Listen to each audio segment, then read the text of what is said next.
ధర్మవనం అనేది నేను అన్ను. ఆయన మీకు తెలుసు, ఆయన ప్రజల మనిషి. ఆయనకి భార్య ఇవన్నీ సెకండ్, ఫస్ట్ మీ గురించే ఆయన ఆలోచిస్తారు. ఒక్కసారి ఎప్పుడో నేను అన్నాను, మిగతా మా మొగుళ్ళు ఏదైనా తెస్తారు, మీరు ఒక చీర కూడా తీసుకురారేంటని. అది గుర్తుంచుకుని ఎన్ని సంవత్సరాలు అయిందో నాకైతే గుర్తు లేదు, చాలా సంవత్సరాలు, ఒక 30 సంవత్సరాలైనా అయి ఉంటుంది. ఒక చీర తీసుకొచ్చారు, దాన్ని చూసి నాకు హార్ట్ అటాక్ వచ్చింది. అంత ఘోరంగా ఉంది, ఎందుకంటే ఆ కలర్లు అవన్నీ చూసి.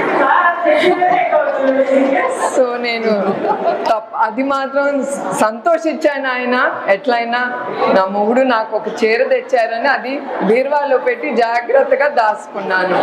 అది ఆయన ప్రేమతో తెచ్చారు కనుక. ధర్మవనం అనేది నేను అన్ను. ఆయన మీకు తెలుసు, ఆయన ప్రజల మనిషి. ఆయనకి భార్య ఇవన్నీ సెకండ్, ఫస్ట్ మీ గురించే ఆయన ఆలోచిస్తారు. ఒక్కసారి ఎప్పుడో నేను అన్నాను, మిగతా మా మొగుళ్ళు ఏదైనా తెస్తారు, మీరు ఒక చీర కూడా తీసుకురారేంటని. అది గుర్తుంచుకుని ఎన్ని సంవత్సరాలు అయిందో నాకైతే గుర్తు లేదు, చాలా సంవత్సరాలు, ఒక 30 సంవత్సరాలైనా అయి ఉంటుంది. ఒక చీర తీసుకొచ్చారు, దాన్ని చూసి నాకు హార్ట్ అటాక్ వచ్చింది.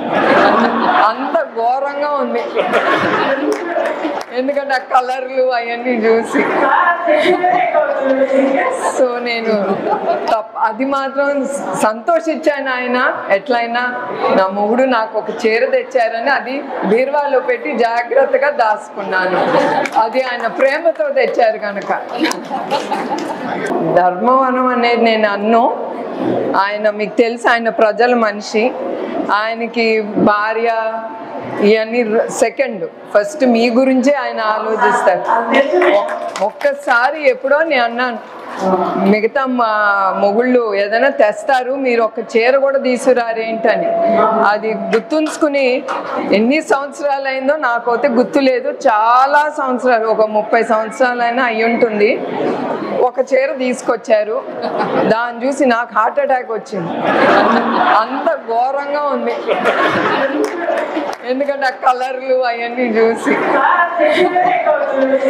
సో నేను అది మాత్రం సంతోషించాను. ఆయన ఎట్లయినా నా మొగుడు నాకు ఒక చీర తెచ్చారని అది బీరువాలో పెట్టి జాగ్రత్తగా దాచుకున్నాను. అది ఆయన ప్రేమతో తెచ్చారు కనుక.